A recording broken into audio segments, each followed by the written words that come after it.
Hey horror fans, welcome back to Room 237 as I continue my Vincent Price marathon as I do the last of Roger Corman's Edgar Allan Poe cycle with 1964's Tomb of Ligeia, which is a double pack with An Evening with Edgar Allan Poe, which is not Roger Corman, but I have reviewed that already. Based off the short story Ligeia by Edgar Allan Poe. No, oddly, it has more to do with the black cat, I think, than Ligeia. Of course, stars Vincent Price, Elizabeth Shepard, and it was released in 1964. This was the 8th and final Poe film by Roger Corman, although Price would go on to do more Poe films in the future. And this film was one that I had to watch a number of times because, as I've said in previous videos, that I fall asleep because I'm so tired because I work the night shift at my job. Not because the film is boring, but this one was a little slow and boring and kind of hard to stay awake through. I did like the film. I really liked the story. It just seemed to go a lot slower than the other Price Corman Poe films. And the only other one I had to review with Price is The Raven. And then the last Poe film I had to review by Corman, which I'll do during this marathon, even though it's not Vincent Price, is Premature Burial. But this one,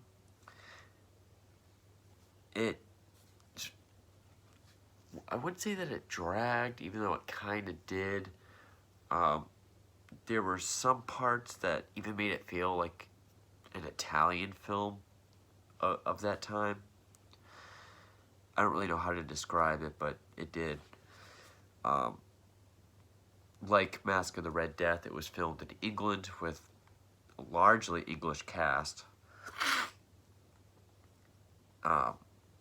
It opens up with Vincent Price playing Vernon Fell, mourning over the death of his first wife, Ligeia.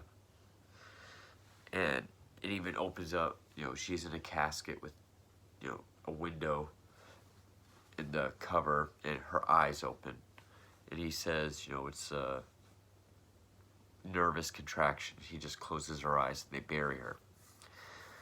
And Price has a severe sensitivity to light, so he wears these, really dark sunglasses with the sides on them.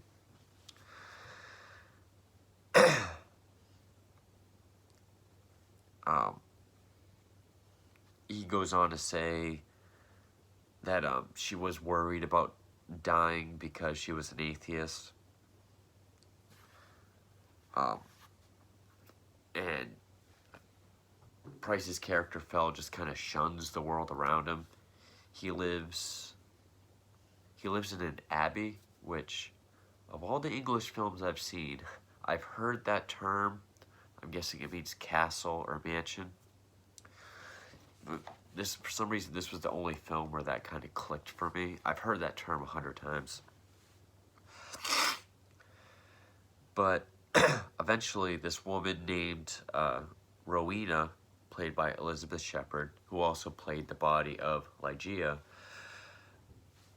comes on the property, and Price meets her. They fall in love, get married, and throughout the film, there's this black cat that we see, which, the black cat is, is all over the poster that you'll see in the thumbnail on this. It keeps trying to attack her. Like the first time they go to share a kiss, scratches her face. In fact, they're in the kitchen and he throws a cabbage at it. And then someone else is there and he's talking to him, and Price says, 10 minutes ago I tried to kill a cat with a cabbage. It came off silly. In fact, there's even a feels like it's supposed to be a jump scare because there's a music sting. this one woman brings Rowena some flowers, but when she walks up, she's like, and then the music picks up. Rowena looks scared, and it's just a sneeze. But yeah, the cat seems to be this harbinger of doom, and Fell's behavior becomes more and more erratic. He disappears for hours at night, leaving Rowena to become, feeling unloved, unsatisfied, unappreciated. Even towards the end, when she says, "I eat alone, I sleep alone." Um, it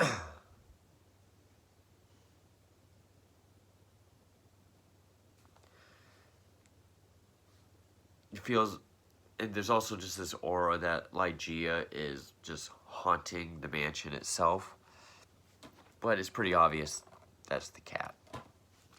In fact, this movie was a better Black Cat movie than Lucio Fulci's The Black Cat. I did do a rant on that. I think that was the only Fulci film I ranted on, actually. I might have ranted on New York Ripper, too. I know I did The Black Cat, because I really don't like that movie. But yeah, really, it does feel more like a Black Cat type movie. But, it keeps building up towards the climax. And, I like the idea of, a guy who has sensitivity with his eyes. He mourns his wife, meets a woman who looks just like her. And, feels as if the previous wife is haunting and trying to bethrow the love and marriage. Is bethrow a word? I probably meant to say dethrow. But,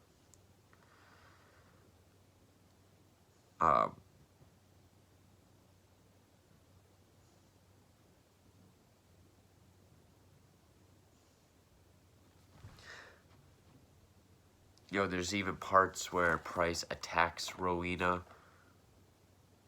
Of course, she just takes his glasses off and he realizes it's her. And there's really not a whole lot to say about this movie. I mean, I enjoyed it. I liked it. It still had atmosphere. It still felt like a Corman Poe film. This might be the first one, because every Price film I've reviewed so far, none have been a rant, but even if I didn't care for the movie that much, I've always praised Price's performance. This one, I can say, feels a little over the top, even for Price. I mean, like, a scene where he attacks Rowena and she knocks his glasses off, and then he realizes it's her. He's just like, "You come here. I told you." It's very theatrical with the face. I don't know, it just even felt like Price's performance was not terrible, not even mediocre or half-assed. Just felt maybe a little over the top.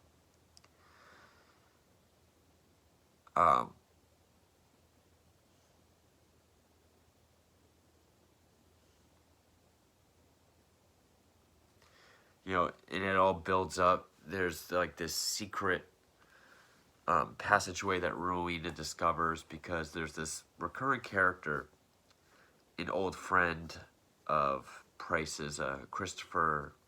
They call him Goff, but it's spelled Michael Gough, like the guy that plays Alfred in the old Batman movies and in Hammer films. He's played by John Westbrook. They even dig up to the grave of Ligeia, and he takes his lantern, smashes the little window, and he realizes it's a wax figure, which is kind of foreshadowed, because the first time we see him, he's with all of Price's relics from around the world, and they're wax replicas. and he has Ligeia's actual corpse down in this hidden corridor. And we realize that, you know, she has been haunting the Abbey, and from what I gathered, the cat was sort of a physical, a manifestation of Ligeia, and Price has to, you know, resist her or die.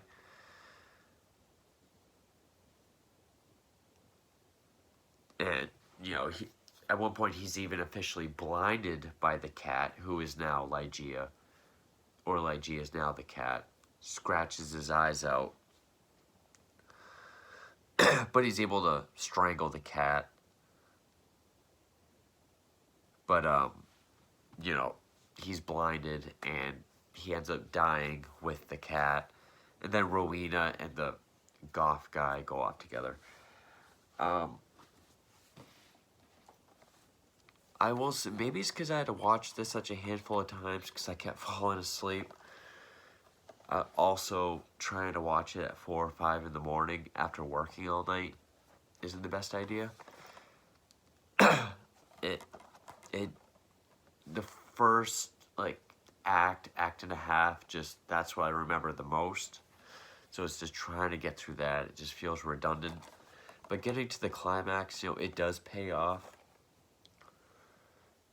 I do like the story. I do. And I do like the climax of the film. I like the atmosphere.